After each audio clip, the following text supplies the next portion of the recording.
Hello viewers, इस YouTube channel में आपका बहुत बहुत स्वागत है। टेट सीटेट परीक्षा 2026 के लिए गणित पीडब्ल्यूडी की कुछ महत्वपूर्ण प्रश्न। प्रश्न नंबर 1, गणितीय सोच को निम्न क्रम में विकसित किया जा सकता है: अनुभव, प्रतीक, चित्र, भाषा। तो सबसे पहले यहाँ पर आता है हमारे पास चित्र।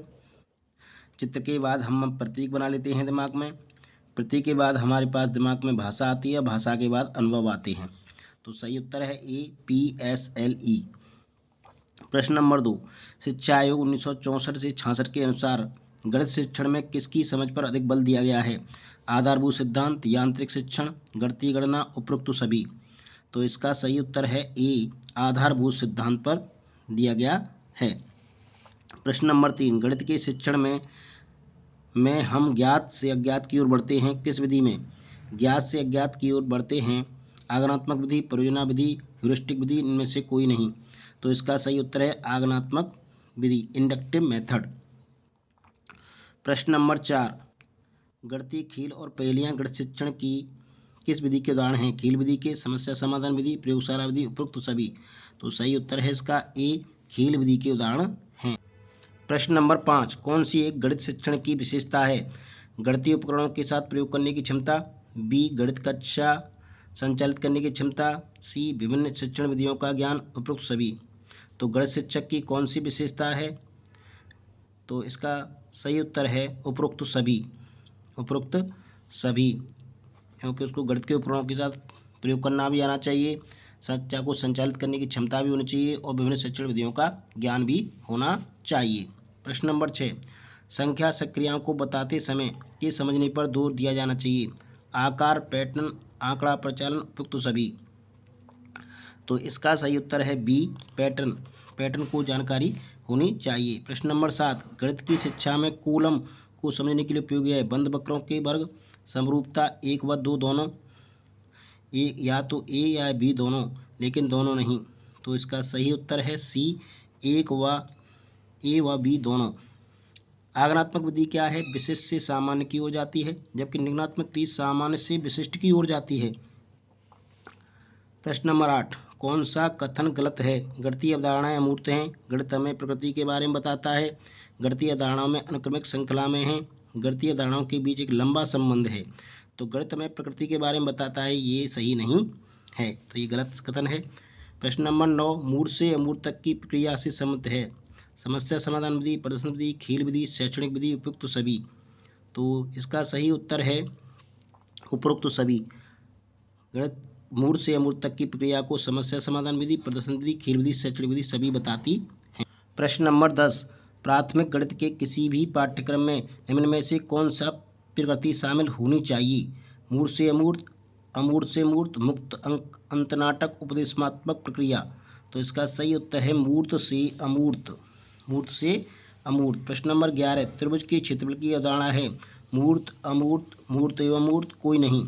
तो इसका सही उत्तर है सी, मूर्त एवं अमूर्त। त्रिभुज के क्षेत्रफल की अवधारणा मूर्त एवं अमूर्त है। प्रश्न नंबर 12, कौन सी अवधारणाएं अधिक अमूर्त हैं? ज्यामितीय, बीजगणितीय, संख्यात्मक, सभी समान रूप से अमूर्त हैं। तो यहाँ पर बी, बीजगणितीय अवधारणाएं अधिक अमूर्त हैं, क्योंकि इनमें बहुत सारे फॉर्मूले होते हैं।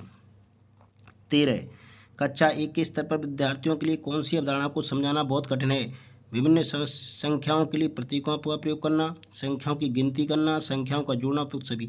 संख्याओं की गिनती करना, जोड़ना ये आसान है, जबकि विभिन्न संख्याओं के लिए प्रतीकों का प्रयोग करना ये थोड़ा कठिन है। तो 13 का ए उत्तर सही है। प्रश्न नंबर 14, कौन सी अधिक सामान्य अवधारणा है?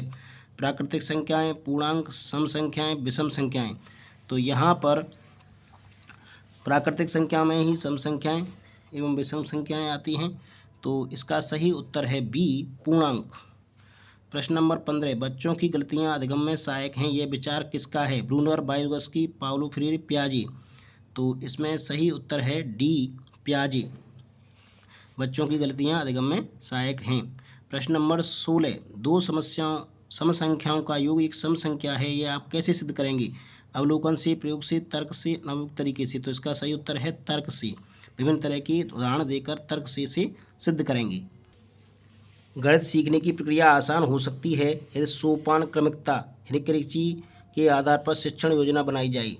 बच्चों में अमूर्त स्तर पर कार्य करने की क्षमता विकसित करने के लिए निरूपण का क्रम है मूर्त, कंक्रीट, चित्रात्मक, पिक्टोरियल, प्रतीकात्मक, सिंबॉलिक। ऐसे कथन जो स्वयं सिद्ध कथनों से तर्क द्वारा प्राप्त किए जाते हैं क्या कहलाते हैं? उनको हम कहते हैं प्रमेय। स्वयं सिद्ध कथन क्या कहलाते हैं? प्रमेय। मिलते जुलते और बार बार होने वाले अनुभवों के आधार पर नतीजों तक पहुंचने वाले तरीकों को क्या कहा जाता है? इसको कहा जाता है आगमन तर्क, इंडक्टिव लॉजिक। सीखने की का बैंकिंग मॉडल क्या है? तो इसमें शिक्षक ज्ञान का स्रोत होता है, छात्र निष्क्रिय श्रोता होता है यानी खाली बर्तन होता है और ज्ञान को लेता रहता है। इस प्रक्रिया में रटने को प्रोत्साहित करती है यह प्रक्रिया।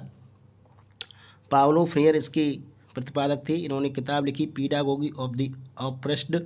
इस मॉडल में छात्र तथ्यों को याद करता है और उन्हें बता पाता है। कुछ मॉडल हैं इनकी देने वाले हैं। प्रोग्रामिंग मॉडल BF स्किनर, शिक्षण मशीन इन्होंने डेवलप की थी 1950 में। Banking model Paulo Freire. रचनावादी मॉडल जीन पियाजे और Lev Vygotsky. Self learning model Thorndike. सामाजिक अधिगम मॉडल अल्बर्ट बंडूरा। प्रश्न नंबर 17 है गणित सार संग्रह पुस्तक के लेखक कौन हैं? आर्यभट्ट, भास्कराचार्य, महावीराचार्य, ब्रह्मगुप्त।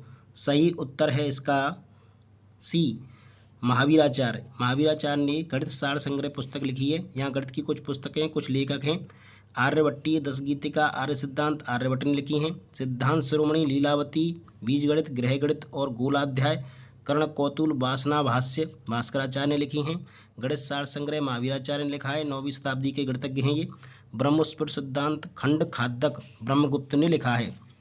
प्रश्न नंबर 18 शिक्षक शिक्षण उपकरणों के माध्यम से शिक्षण को स्थायी एवं रोचक बना देते हैं। उक्त कथन है रस्क का, नन का, मैकन तथा रॉबर्ट्स का, बंसीधर का। सही उत्तर है मैकन तथा रॉबर्ट्स का। प्रश्न नंबर 19 सांख्यिकी में प्रश्न का विश्लेषण नामक विधि का मुख्य श्रेय है R.A. फिशर, गाउस को, लॉपलास को, न्यूटन को। सही उत्तर है R.A. फिशर। R.A. फिशर। गणित की प्रकृति है सजावटी, कथनता, तार्किक, सामान्य के लिए नहीं। तो गणित की प्रकृति जो है तार्किक है।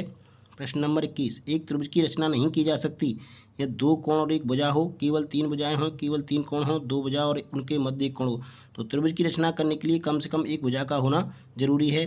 केवल 3 कोण दिए हैं तो उससे त्रिभुज नहीं बनाया जा सकता। सी उत्तर इसका सही है। तो ये थे कुछ 21 महत्वपूर्ण प्रश्न जो आगामी टेट सीटेट परीक्षा में गणित पीडागोगी में आ सकते हैं।